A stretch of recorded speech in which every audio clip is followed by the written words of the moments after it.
एक बात अर्चना जी, एक आंटी जी आईफोन करके है, उसका नाम मैंने उसको मैसेज भेजा मगर वो नाम एक्चुअली मैं भी नहीं जानती। एम से आता है तो वो अनुराधा जी हैं। नहीं, वो तो एम है, अनुराधा है। हाँ, तो ये कल तो लीना जी थी कोई, एक्चुअली मैं जानती नहीं मुझे किसका है। शैला जी से पूछिए, शायद वो बता दें। मैं बोल रही हूँ सुधा जी है, सुधा शर्मा जी है। सुधा जी लिखना आप। सुधा जी, सुधा आप सुधा जी लिख दीजिए, शैला जी कह रही हैं। अच्छा मैं लिख देता हूँ। ठीक है, आगे चले। शरण जी मैं एक बात आपसे कहना चाहूंगी, कह सकती हूँ?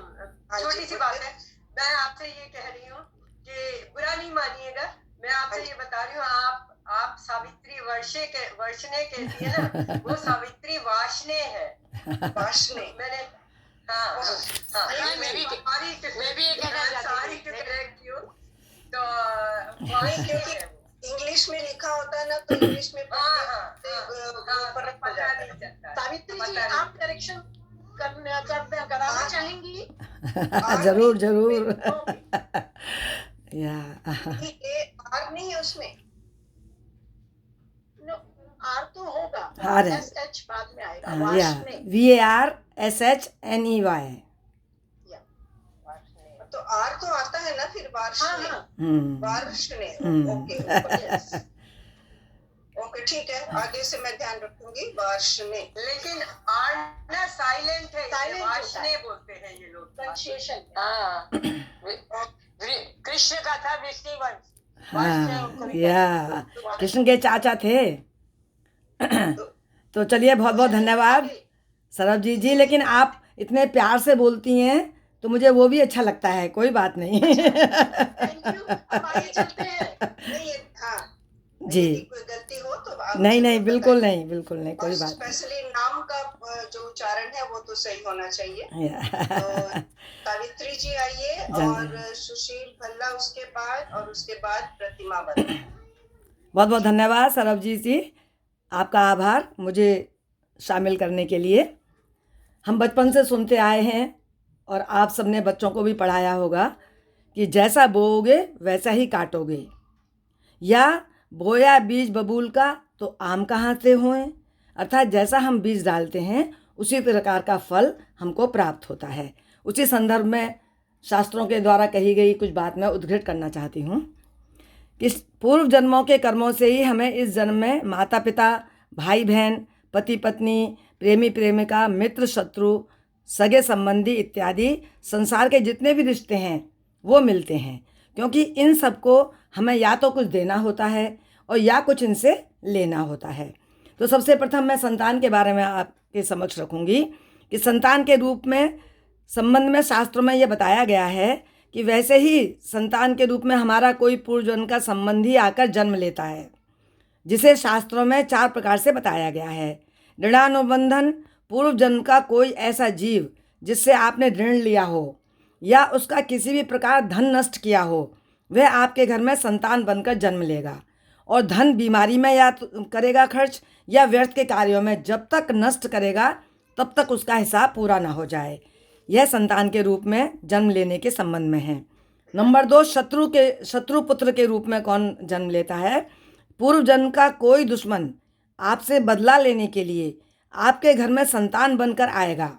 बड़ा हो माता पिता से मारपीट झगड़ा, या उन्हें सारी जिंदगी किसी भी प्रकार सताता रहेगा, हमेशा कड़वा बोलकर उनकी बेइज्जती कर उन्हें दुखी करता रहेगा। यह है शत्रु पुत्र। नंबर 3 है उदासीन पुत्र। इस प्रकार के संतान ना तो माता पिता की सेवा करती हैं और ना ही कोई सुख देती हैं, बस उनको उनके हाल पर मरने को छोड़ देती हैं, और विवाह होने पर माता पिता से अलग हो जाते हैं। इस प्रकार की संतान।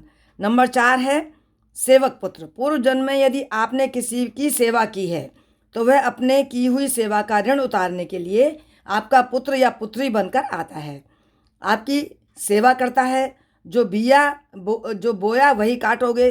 अपने बूढ़े माँ बाप की सेवा की है तो वो आपकी सेवा करेगा, वरना कोई पानी पिलाने वाला भी पास में नहीं होगा। आप यह ना समझें कि ये बातें केवल मनुष्य पर लागू होती हैं। इन 4 प्रकार में कोई भी जीव आ सकता है, जैसे आपने गाय की निस्वार्थ भाव से सेवा की, वह पुत्र या पुत्री बनकर आ सकता है। आपको स्वार्थवश पालकर दूध बंद कर देने पर घर से निकाल दिया तो वह ऋणानुबंधन पुत्र या पुत्री बनकर जन्म लेती है। यदि किसी निरपराधी जीव को सताया है तो वह आपके जीवन में शत्रु बनकर आएगा और बदला लेगा।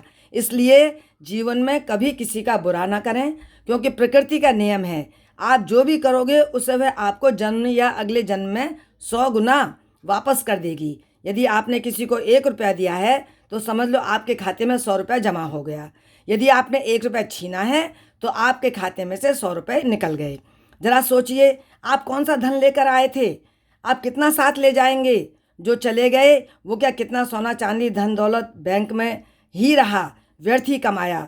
औलाद लायक है तो कुछ भी छोड़ना व्यर्थ है, नालायक है तो कितना भी छोड़ दीजिए चंद दिनों में बर्बाद कर देगी। मैं मेरा तेरा यह सारा धन यहीं का यहीं रह जाएगा, कुछ भी साथ नहीं जाएगा। यदि जाएगा तो नेकियां ही जाएंगी। अतः जितना हो नेकी करें, सत्कर्म करें।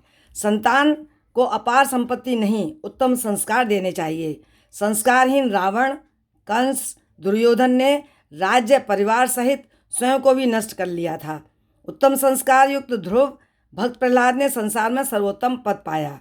तो संस्कार ही संसार में सर्वश्रेष्ठ हैं और संपूर्ण संपत्ति ही अटल सत्य है। इन्हीं शब्दों के साथ धन्यवाद। जय हिंद, जय भारत। अरे वाह, बहुत अच्छी जानकारी दी आपने। सावित्री जी, कर्म का सिद्धांत बहुत अच्छी तरह से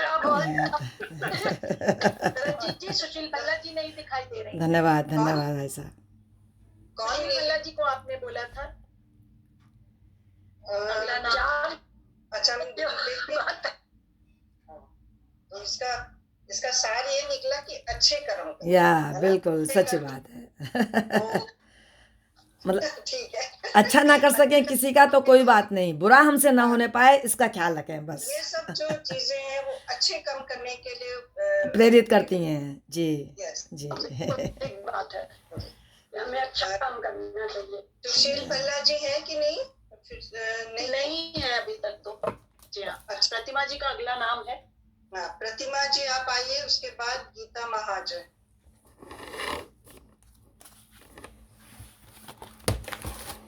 और उसके बाद रत्ना सरीन।